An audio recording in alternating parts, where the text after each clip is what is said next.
오늘은 설교 제목이 가룟 유다는 왜 예수님을 팔았는가 하는 제목입니다. 이런 가룟 유다에 대한 이야기를 잘 아시죠? 이 가룟 유다는 예수님의 제자였습니다. 좀 특이한 것은 예수님의 제자가 12명이었는데 11명은 다 갈릴리 출신입니다. 갈릴리 지역이라고 하면은 이스라엘의 북쪽에 있는 시골 지역이죠. 그래서 대부분의 제자들이 고기를 잡던 어부든지 농사를 짓던 자이든지 또 돈을 바꾸는 그러한 세리였든지 그러한 어쨌든 살던 지역이 갈릴리 지역에서 지내던 가운데 예수님께 부름받고 제자가 된 그런 사람들입니다. 그런데 유독 이 유다 한 사람만큼은 예루살렘 근처에 있는 가롯이라고 하는 지방 유대 사람입니다. 그러니까 유대 지방의 예루살렘이라고 하는 서울이 있으니까 우리 말하면은 경기도 서울 사람이라고 할 수 있습니다. 그래서 좀 깨어있는 좀 시대를 분간할 수 있는 그런 다른 제자들과는 좀 레벨이 다른 그런 사람이라고 이야기할 수 있습니다. 이 유다는 예수님의 제자가 된 후에 예수님의 이제 그 돈을 관리하는 우리 말하면 회계였죠. 그래서 돈 주머니를 가지고 다니면서 예수님이 필요하실 때에 필요한 일을 이제 돈을 지출하는 그러한 책임자였습니다. 여러분 제자 가운데 마태라는 사람이 전직이 세리였죠. 그래서 굉장히 계산에 밝은 사람입니다. 그리고 마태복음을 기록했던 사람이기도 하죠. 그런데 불구하고 예수님께서 이 유다를 정하여서 재정을 맡겼는 걸 보면은 유다가 굉장히 계산에 밝을 뿐만이 아니라 신실한 정직한 그런 사람이라고 말씀할 수가 있습니다. 오늘 본문에 보시게 되면은 예수님께서 식사하는 자리에서 충격적인 선언을 하십니다. 그것은 너희 중에 한 사람이 나를 팔 것이다. 참 이 보통 경우는 아니잖아요. 함께 밥을 먹고 지냈던 또 많은 사람들 가운데 선택받았던 그 제자로 있는 그 제자 가운데서 예수님을 파는 자가 나올 것이다. 시저가 브루투스를 보고서 너가 나를 이렇게 외쳤다고 하죠. 너무나 뜻밖의 그렇게 믿었던 사람에게 배반을 당하는 그러한 일들이 세상에도 있는데 본문에서도 너희 중에 한 사람이 나를 팔 것이다. 굉장히 그 충격적인 그런 이야기가 아닐 수가 없습니다.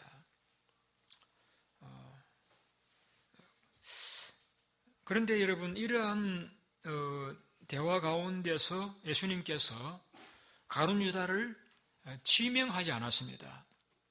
가룟 유다가 나를 팔 것이다 라고 말씀하지 아니하시고 너희 중에 한 사람이 나를 팔 것이다. 그때 제자들의 반응이 나는 아니지요. 이렇게 했다. 나는 아니지요. 그중에 한 명도 혹시 유다일지도 모르겠다라고 생각한 사람이 한 명도 없었어요.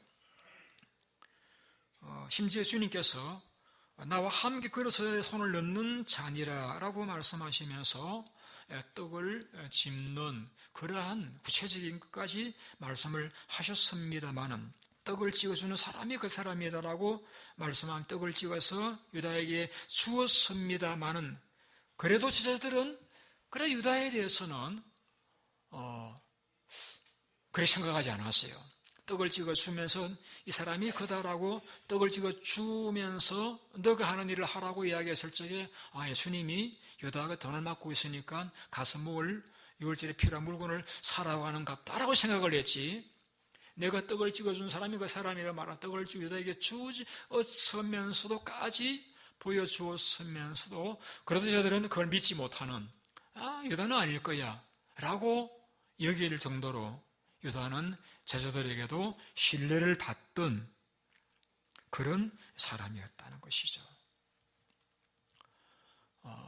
더구나 예수님의 제자로서 예수님 파송을 받아서 나가서 이제 복음을 전하면서 귀신을 내어 쫓고 병을 고치는 그런 사역도 했었잖아요. 자기에 의해서 귀신 쫓겨나가고 예수 이름으로 병자가 회복되는 그런 기적을 체험하게 했던 사람.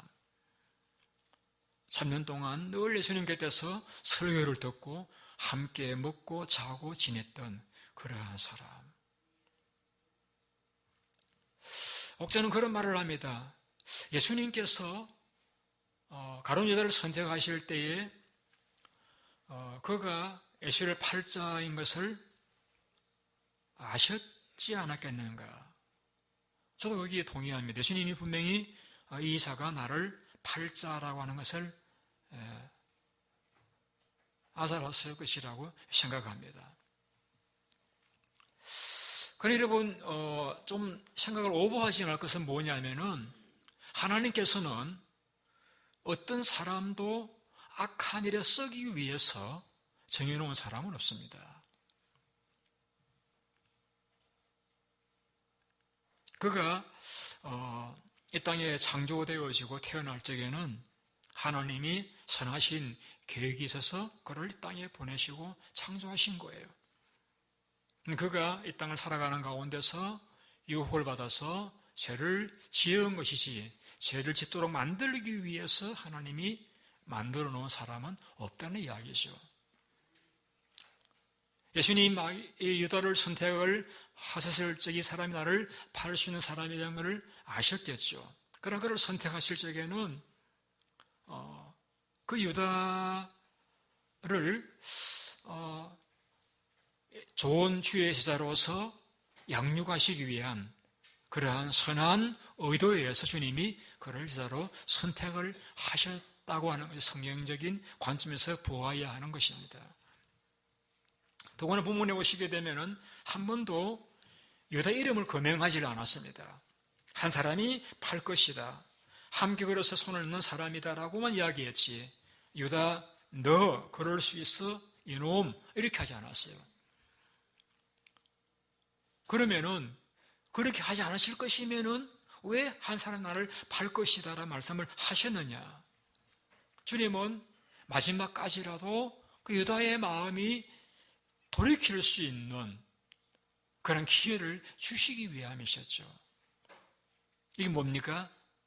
예수님의 사랑입니다. 예수님이 그를 사랑하셨던 것이죠. 그래서 돌이킬 수 있는 기회를 주시기 위해서 너희 중에 한 사람이라고만 이야기했지 너라고 이야기하지를 않으셨던 것이죠. 우리는 한나라를 보면 예를 안다고 말을 하듯이 이러한 예수님의 말씀을 보면은 예수님께서 유다에게 많은 관심과 사랑을 주셨다는 것을 알 수가 있습니다. 자, 그렇게 신임을 얻고 인정을 받고 주님을 따라다녔던 그가 왜 예수님을 배반하는 자가 되고 말았을까? 이것이 오늘 우리의 아침에 생각해 보고자 하는 우리의 관심사입니다. 혹자는 그렇게 이제 유다를 이해한다는 측면에서 예수님을 팔았던 그 이유를 이렇게 말합니다.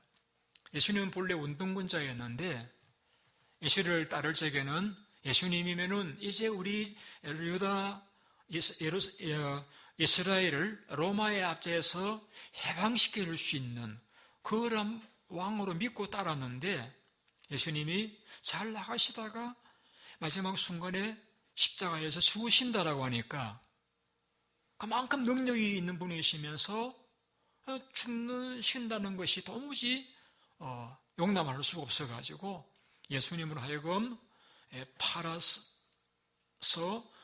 좀 이래서는 안 되겠다. 그런 어떤 총격을 주셔드려가지고 예수님으로 유다가 기대하는 대로 민족의 해방시키는 그러한 구세주로서의 자리로 돌아오기를 바라서 그런 일을 했다. 그렇게 이야기하시는 분들도 있습니다. 그건 제가 유다 속에 들어가 보지 않아서 알 수 없는 그런 부분입니다. 다만 제가 이야기할 수 있는 부분은 성경이 왜 유다가 배반자가 되었다고 말씀하고 있는가, 그것을 말씀을 드리려고 합니다. 우리 요한복음 12장 6절을 한번 보시겠습니다.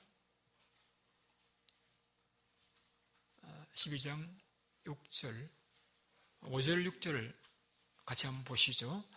이 향유를 어찌하여 300데나리온에 팔아 가난한 자들에게 주지 아니하였느냐. 이 말은 누가 했는가 하면 유다가 했는데, 우리가 살펴봤던 내용이죠. 유다가 와서 예수님에게 300데나리온, 약 3만 불 상당의 액수의 향유를 붓자 유다가 반응을 보이기를, 아니 그 비싼 것을 왜 그렇게 부어서 허비하느냐, 그걸 팔아서 돈으로서 우리가 환산한다라고 하면은 많은 가난한 사람들에게 줄 수 있었지 않겠는가, 이렇게 말을 합니다. 굉장히 이제 가난한 사람들을 생각하는 그런 사람으로 보이죠. 근데 성경은 이렇게 말하고 있습니다. 그 다음 절요, 같이 읽어보실까요? 이렇게 말하면 가난한 자들을 생각함이 아니요 그는 도둑이라 동계를 맞고 거기 있는 것을 훔쳐가미르라. 사도 요한은 성령 연금을 받아가지고 이렇게 기록했습니다. 이 유다가 그 말을 한 것은 가난한 자들을 생각해서 한 말이 아니라 그가 도둑이기 때문에 그렇게 하면은 그가 더 많은 돈을 관리하면서 돈을 훔쳐낼 수 있기 때문에 그 말을 한 것이다. 여기에서 이렇게 분명하게 이야기하고 있죠. 그는 도둑이다. 여러분이 쭉 보겠습니다. 유다가 예수님을 돈 받고 팔아버린 것은 도둑이기 때문에 판 것입니까? 팔았기 때문에 도둑이 된 것입니까? 좀 질문이 어렵습니까? 자, 어떤 사람이 남의 물건을 훔쳤다고 합시다. 그러면은 도둑이 때문에 훔친 겁니까? 훔쳤기 때문에 도둑이 된 겁니까? 그게 여러분이 생각은 자유입니다. 그 사람이 평소에는 전혀 도둑질 안 하는 사람인데 물건을 보는 순간에 탐이 나가지고 충동적으로 훔쳤을 것이다, 이렇게 생각하는 것도 일리가 있는 생각입니다. 그런데 여러분, 우리가 훔친다라고 하는 것이 쉽게 할 수 있는 행동이 아니잖아요. 도둑질이라고 하는 것이 물건을 딱 보자, 좋네, 훔치고, 그게 보통 사람으로서는 잘 할 수 없는 일이잖아요. 그래서 한 가지 열 가지 안다는가 말고 같이 훔쳤다는 것은 그 사람이 본래부터 훔치는 버릇이 있는 사람이라는 이야기죠. 다시 말해 도둑이기 때문에 훔쳤다는 이야기죠. 훔쳤기 때문에 도둑이 된 것이 아니라 도둑이기 때문에 훔쳤다는 것이죠. 그래서 유다가 전혀 예수를 팔 생각이 없었는데 예수님을 돈 받고 팔아버린 것이 아니라 그는 도둑이라, 본래는 도둑이었어요. 제자들이 그걸 캐치만 못했을 따름이지, 예수님은 그에게도 그 기대를 갖고 계셨을 따름이지, 그는 본래 도둑이었기 때문에 예수님을 돈을 받고 팔아버렸다는 이야기죠. 자, 여기에서 우리의 심각성이 있습니다. 뭐냐면은, 여러분, 유다만 돈을 좋아하는 거 아니잖아요. 여러분도 모르겠고, 저도 돈이 좋아요. 돈이 좋아요. 돈이 있으면은 하고 싶은 일도 많고 편리하고 좋아요. 그런데 성경 뭐라고 말씀하고 있는가 하면은 우리 사람을 진단하면 이렇게 이야기하고 있습니다. 만물보다 심히 거짓되고 부패한 것이 인간의 마음이다. 여러분, 성경은 우리 사람이 깨끗하다고 이야기하고 있지 않습니다. 만물보다도 짐승보다도 더 부패한, 악한, 추악한 그런 존재가 우리 사람이다라고 이야기하고 있습니다. 그러니까 유다만 도둑이 아니라 우리는 모두도 도둑과 같은 본래부터 그런 인생들이다라고 하는 것이 성경에 진단하고 있는 우리 사람들의 본래의 모습입니다. 그걸 바울은 단식하면서 이렇게 이야기했습니다. 내가 원하는 바 선을 행치 않고 원치 않는 바 악만 행한다. 내가 법을 깨달았는데 선을 원하는 나에게 악이 함께 있는 것이로다. 바울이 누굽니까? 성경을 기록했던 저자입니다. 그런데 그는 고백하기를 내 속에 죄가 있어가지고 내가 원치 않는 자꾸 죄를 짓게 된다는 것이죠. 그래서 화로다 나는 망할 자로다. 그렇게 탄식했습니다. 여러분, 돈은 굉장한 영향력이 있습니다. 어느 정도인가 하면은 예수님에게 한 부자 청년이 왔습니다. 어떻게 하면 영생을 얻을 수 있겠습니까? 예수님께서 그에게 계명을 지키라. 예수님이 다 지켰거든요. 그래, 너 보니까 재산이 많구나. 너 재산을 팔아 가난한 사람들 다 나누어주고 나를 따르라고 했습니다. 제자가 되라고 했습니다. 그러자 그 청년이 근심하며 돌아갔다고 했습니다. 그 청년 부자가 왜 예수님께 왔었죠? 영생 얻기 위해서. 왜 돌아갔죠? 돈이 아까워서. 여러분, 돈은 영생까지도 포기할 수 있게 만들 영향력이 있다는 것이죠. 여러분, 우리는 돈의 영향력에 대해서 결코 과소평가해서는 안 됩니다. 대단한 영향력이 있는, 오늘날 그렇게 말하죠. 황금 만능주의의 시대다. 누가 거기에 대해서 나는 그런 것들에 영향받지 않는다고 말할 수 있는 사람이 누가 있어요? 성경이 우리를 부패한 인생이라고 말하고 있는데, 더 정확하게 우리도 도둑이라고 이야기하고 있는데 나는 그런 일을 하지 않을 것이다라고 자신 있게 말할 수 있는 사람이 누가 있겠습니까?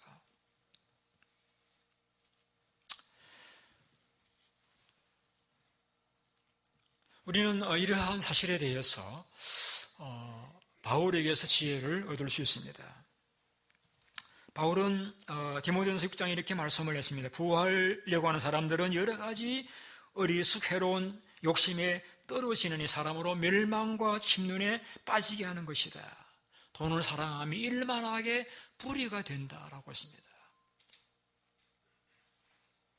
바울은 부자는 아니었을지 모르지만은 이 돈의 영향력을 너무나 잘 알았습니다. 그래서 돈을 사랑하는 것은 일만하게 불의가 된다. 돈을 사랑하고 부자가 되려고 하다 보면은 침륜과 멸망에 빠지게 된다. 라고 말씀을 하시면서 우리에게 그러한 무서운 영향력을 가진 돈에서 우리가 벗어날 수 있는 비결을 한 가지 소개하십니다. 뭐냐면은 우리가 자족하는 마음이 있으면은 경건히 큰 이익이 되느니라. 자족하는 것. 현재 내게 먹을 것이 있고 입을 옷이 있으면은 족한 줄로 아는 것. 자족하는 마음이 있으면은 그러한 마음은 이 돈의 탐욕의 유혹으로부터 우리가 자신을 지킬 수 있는 유일한 방법이 됨을 가르쳐주고 있습니다. 자족이라는 게 뭡니까? 현재 내게 주어진 것들을 감사하고 인정하고 귀히 여기고 존중하고 받아들이는 것들입니다. 여러분 살아가시다 보면은 바꾸고 싶은 생각이 있을 때가 있죠. 오래 본 가구 좀 바꾸고 싶네. 오래된 관계, 좀 새로운 관계, 이런 걸 추구하고 싶은 마음이 일어나는 것, 변화의 욕구, 우리 모두의 욕구이지 않습니까? 근데 우리는 여러분, 요한복음 4장에서 한 자매를 보게 됩니다. 그 자매는 5 남편을 두었던 자매입니다. 왜 5 남편, 왜 5번이나 남편을 바꾸었을까요? 변화 욕구가 컸던 여인이라고 이야기할 수 있겠죠. 그러면 10명 좀 바꾸면은 만족했을까요? 저는 그렇게 생각하지 않습니다. 자, 우리의 이 바꾸어서 만족해 보려고 하는 그러한 자세는 바람직한 자세라고 이야기할 수 없습니다. 현재 내게 주어진 관계 소유에 만족하지 못하는 사람은 바꾸면은 얼마 동안은 또 만족할 수 있겠죠. 또 조금 지나면은 또 실증을 느끼고 또 다른 무엇을 기웃거리는 자가 되지 않을 법이 없습니다. 그래서 우리는 현재 내게 주어진 것들을 귀하게 여기고 감사함으로 받아들이는 것, 이것이 우리에게 되어질 때 우리는 이 탐욕의 위험에서 벗어나는 자가 될 수가 있는 것입니다.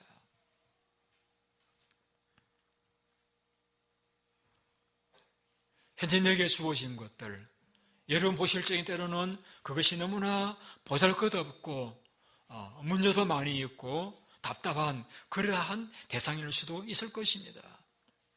여러분, 하나님께서는 우리를 너무나 잘 아십니다. 그래서 우리가 좋다 싫다는 우리의 자유이지만은, 그러나 하나님께서는 우리에게 꼭 필요한 적절한 우리를 위해서 주신 것들임을 우리 인정을 해야 됩니다.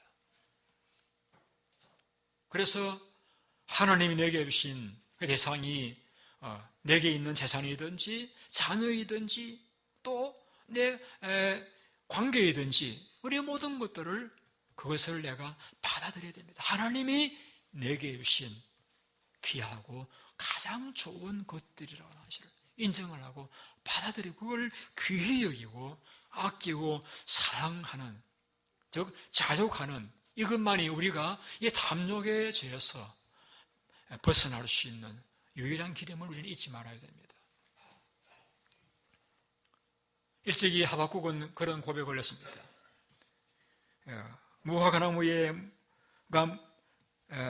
무성치 못하고 포도나무에 열매가 없고 감람나무에 소출이 없고 밭에 식물이 없고 우리의 양이 없고 이 양간에 소가 없을지라도, 없고 없음이 없을지라도 나는 구원의 하나님을 인하여서 기뻐하리로다. 어쩌면 내게 다른 거 다 없을지라도 하나님만 내게 있으면 저는 만족합니다라고 하는,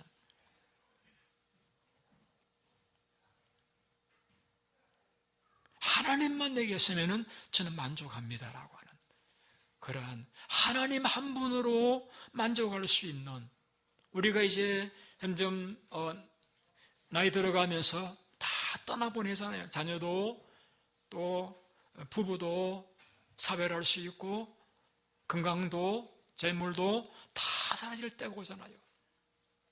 그때 우리는 낙이 없다라고 말하기 전에 영원히 우리를 떠나지 않으시는 그 주님 한 분, 그 한 분만으로 만족할 수 있다라고 하면은 우리는 이 탐욕에 의해서 벗어나는 그러한 위험에 빠지지 않을 수 있는 길임을 기억하고, 여러분 현재 있는 것들을 귀히 여기시기 바랍니다.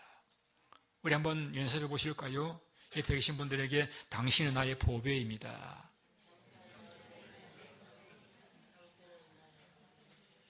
여러분 괜히 다른 교회 기웃거리지 마시고 미국 교회에 기울이지 마시고 여러분 교회가 제일 좋은 교회입니다. 여러분 가족이 제일 좋은 분들입니다. 내가 한지에 만나고 있는 분들이 제일 귀한 분들이에요. 내게 있는 것들이 가장 내게 좋은 것들이에요. 남의 떡이 항상 커 보이는 법입니다. 우리 그러한 유혹에서 벗어나야 됩니다. 현재 내게 있는 것, 이것이 내가 가장 좋은 것이다. 그 귀중히 여기고 아끼고 사랑하다 보면은 정말 그렇게 돼요, 여러분. 우리는 어떤 때는 다 없어도 하나님만 있으면은 나는 만족합니다라고 하는 그러한 자리에 나아가는 그것만이 우리가 가룟 유다의 이러한 잘못된 걸음에서 벗어날 수 있는 길임을 기억하시길 바랍니다. 두 번째, 이 마지막입니다. 왜 유다는 예수님을 파는 자가 되었을까? 한 구절 더 보시겠습니다. 요한복음 13장 2절입니다. 같이 읽을까요? 마귀가 벌써 시몬의 아들 가룟 유다의 마음에 예수 팔려는 생각을 넣었더라.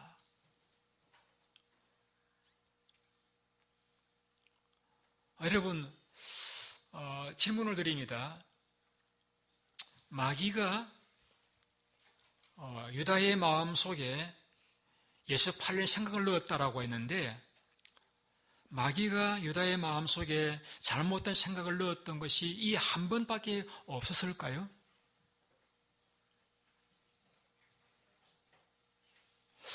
여러분, 스승을 팔아버린다라고 하는 것이 이게 보통 일이 아니잖아요. 유대 문화에서도 함께 밥을 먹는 사람이 배반자가 된다라고 하는 것은 이건 엄청난 그러한 죄가 되어지는 거예요. 예수님이 언급한 그 의지입니다. 함께 그릇에 손을 넣는 자가 나를 팔았다. 그 사회에서도 함께 밥을 먹고 한 공동체 있었는데 배반자가 되었다. 이것은 엄청난 잘못으로 간주합니다. 우리를 싫어하는 매국노와 같은 그런 사람입니다. 그런 일을 하라고 마귀가 유다의 마음속에 생각을 넣은 거예요. 그런데 유다가 한 번도 마귀로부터 관계를 가지고 있지 않다가 어느 순간에 예수를 팔아버리라 생각을 넣었는데 오케이, 동의했다. 그렇게 보지 않습니다. 적어도 유다의 마음속에 예수를 팔아버리라 라는 생각을 넣었을 적에 오케이 하고 그 생각을 받아들였다는 것은 평소에도 유다가 마귀로부터 주는 그 작은 잘못된 생각들을 많이 받아들였다는 전제가 되어집니다. 여러분, 권투에 대해서 얼마나 아시는지 모르겠는데요. 권투 선수들이 이렇게 시합을 할 적에 잽잽 하다가 후크 이렇게 날리기도 하죠. 그 잽은 그렇게 강한 펀치가 아니에요. 그러나 후크를 제대로 맞으면 KO패를 당할 수가 있죠. 마귀가 우리를 넘어뜨릴 적에 처음부터 도무지 우리가 짓기 어려운 엄청난 죄를 지으라고 하는 생각을 집어넣지는 않아요. 그런데 그 작은 죄들, 작은 잘못된 생각들을 우리 집어넣어요. 그런데 우리가 거기 이제 반응을 보이고 따라가잖아요. 따라가다 보면 조금 더 큰 죄, 조금 더 큰 죄 이런 식으로 해가지고 따라가다 보면 나중에는 정말 큰 죄를 요구를 해도 거기에 그럴까 하고 따라가 버리게 된다는 겁니다. 그 작은 죄가 우리 생각에 들어왔을 적에 그것을 내가 받아들이다 보면은 나중에는 정말 어떻게 그럴 수가 있을까라고 생각할 수 있는 그런 죄까지도 짓는 자리로 나아갈 수가 있다는 이야기입니다. 이게 무서운 겁니다. 왜냐하면은 우리가 생각에는 울타리가 없습니다, 여러분. 우리 집에는 문을 잠궈 놓으면은 사람이 들어올 수가 없어요. 문을 열어줘야 들어옵니다.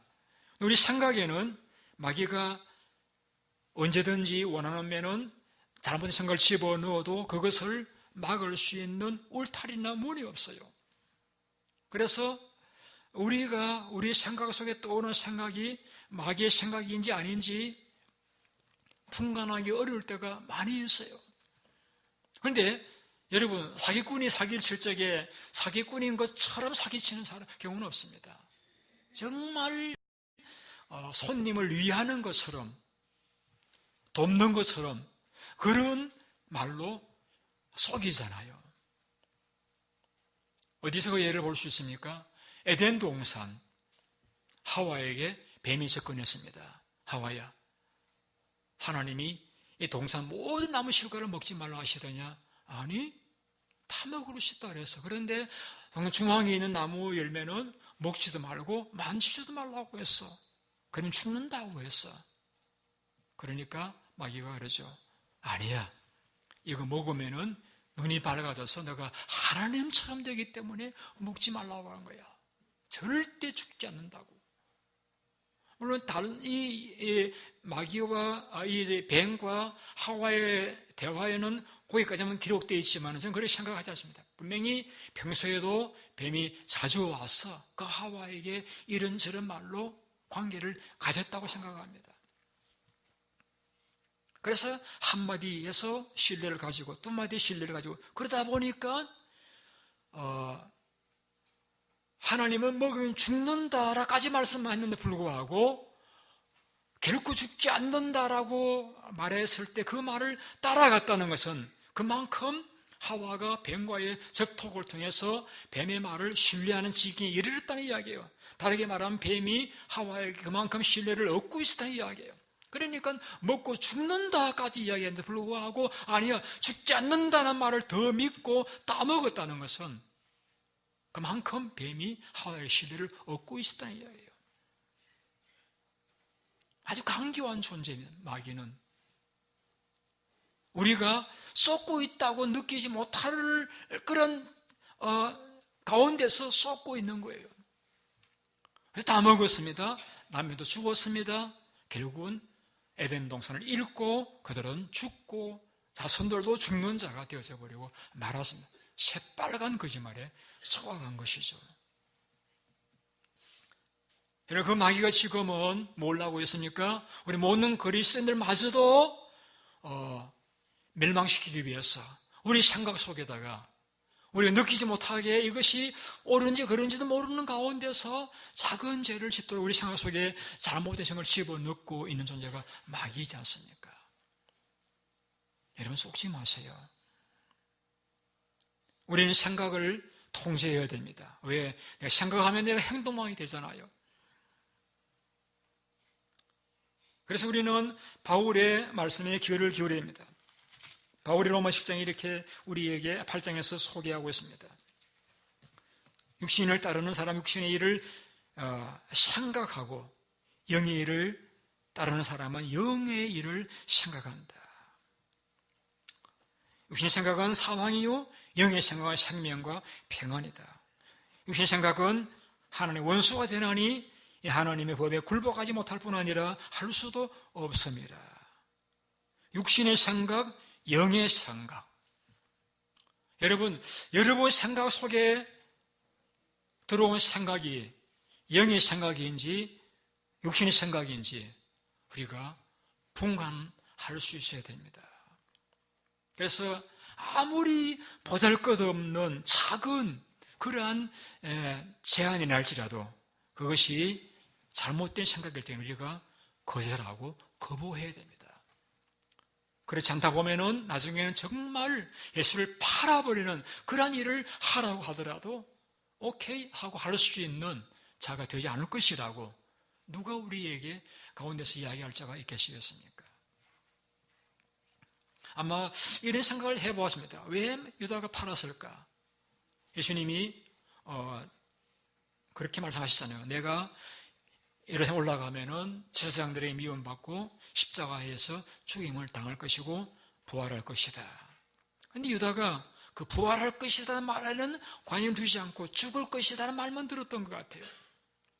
그러다 보니까 평소에 예수님을 모시고 다니면서 돈을 살짝 빼내고 했는데 예수님 돌아가시고 나면 이제는 이 쓸모없는 것 아니냐. 그래서 팔아버리라. 오케이, 팔아버리자. 돈 안 되니까 팔아버리자. 여러분, 우리가 돈 안 되니까 팔아버리자. 돈이 안 되니까 귀히 여기지 말자. 이 돈을 가지고 사람을 판단하면 안 되잖아요, 여러분. 돈이 되고 안 되고가 중요한 게 아니에요. 우리는 한 인격체를 소중하게 여겨야죠. 하나님이 내게 보내주신 분들인데 내게 도움이 되든 안 되든 그 인격체 자체를 존중하고 귀히 여기고 아끼는 그런 마음을 가지고 우리가 살아가야 됩니다. 우리 가치 기준이 내게 돈이 된다 안 된다 그런 기준에서 사람을 사귀고 살아가시다 보면은 우리는 불행한 자가 될 수밖에 없는 겁니다. 저는 그렇게 살지 않으려고 노력합니다. 당장 내게 도움이 되든 안 되든 내가 지금 주는 자의 위치에 있으면 내가 베풀고 사랑하고 관심 가져주고 도와주는 그러한 삶을 살아오려고 애를 쓰고 그런 삶이 제게 행복을 주었다고 저는 생각합니다. 여러분의 생각이 잘 통제해야 됩니다. 왜냐하면 우리는 모르는 사이에 조금씩 우리를 사탄이 우리에게 유스되게 만들어서 우리의 큰 죄도 짓도록 유혹하는 사기꾼이기 때문인 것입니다. 대단히 간교한 자입니다.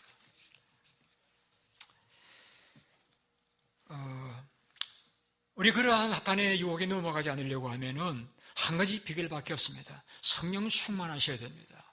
성령 충만하시면은 우리가 이것이 사탄의 생각인지 아닌지 대개는 분간이 됩니다.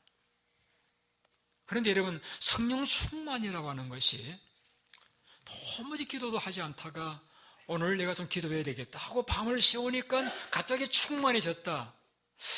물론 그런 경우가 없지는 않다고 생각합니다. 그러나 일반적으로는 좀 드물어요, 여러분.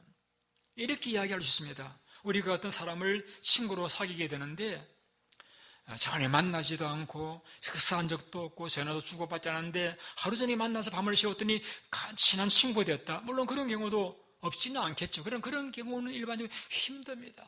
자주 만나서 얼굴도 보고 대화도 나누고 밥도 먹고 하는 가운데 점점 친해져 가지고 친구가 되듯이 성령 충만도 마찬가지입니다. 한순간에 충만하게 되는 것이 아니라 매일매일 상황 가운데서 성령님과 교제가 계속 이어져 나갈 때 그것이 때로는 30분, 1시간일 수는 있겠지만은 계속 이어져 나갈 때 그것이 쌓여서 충만한 자가 되어지는 것이지 갑작스러운 충만에 나아갈 수 있는 것이 아니라는 이야기입니다. 매일매일 주님과의 교제가 중요하다는 이야기죠. 매일매일 주님과의 사귐이 필요하다는 이야기입니다.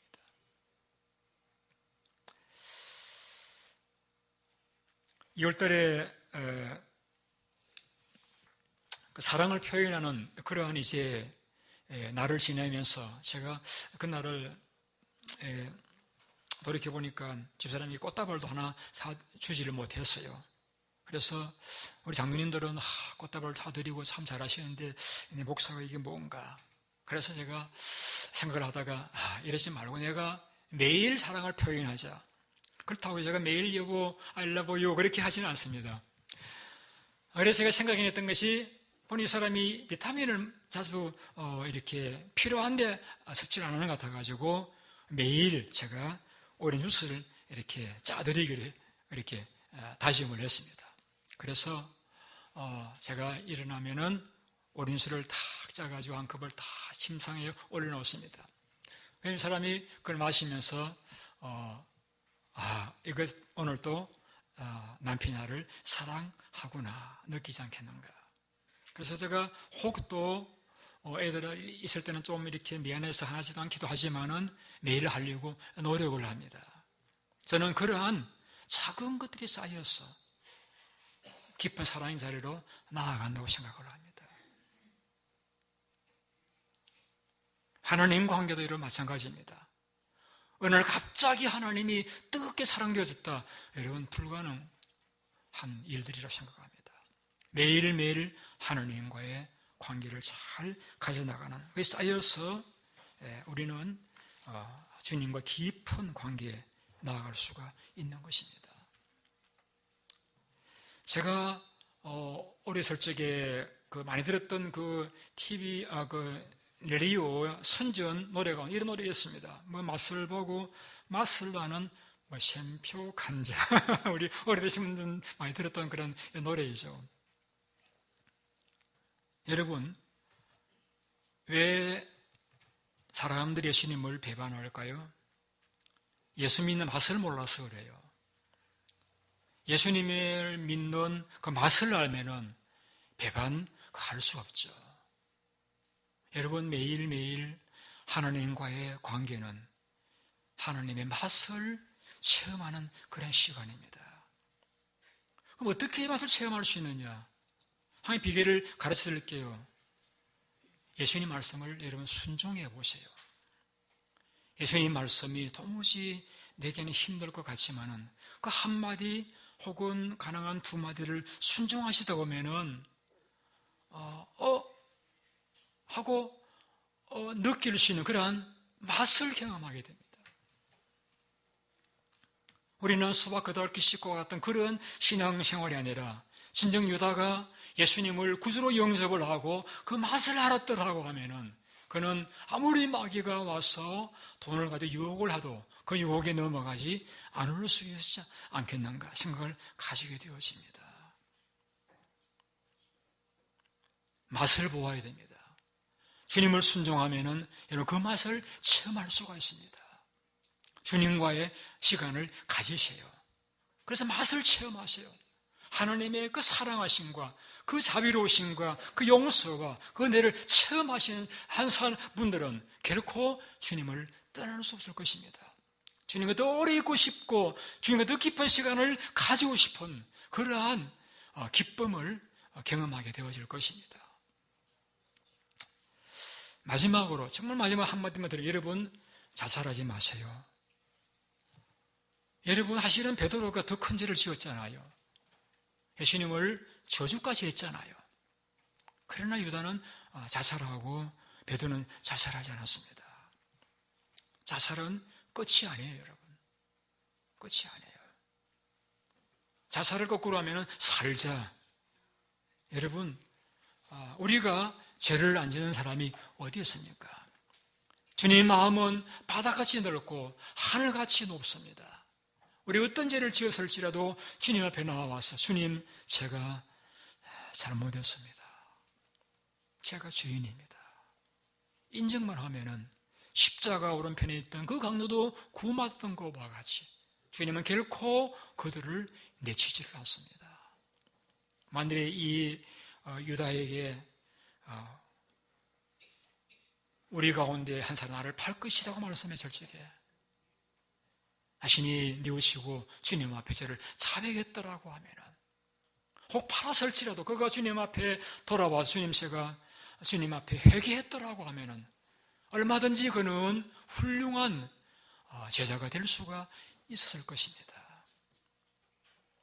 우리 하나님의 사랑과 자비는 한이 없이 넓고 하실 늘 기억하고 우리는 주님과 교제를 통해서 한 걸음 한 걸음 그 작은 시간을 통해서 여러분 주님을 더 깊이 체험하셔서 예수 믿는 맛을 아는, 그래서 다른 분들에게 예수 믿는 게 너무 좋아요 라고 말씀할 수 있는 그런 여러분들의 신앙생활이 되시기를 바랍니다.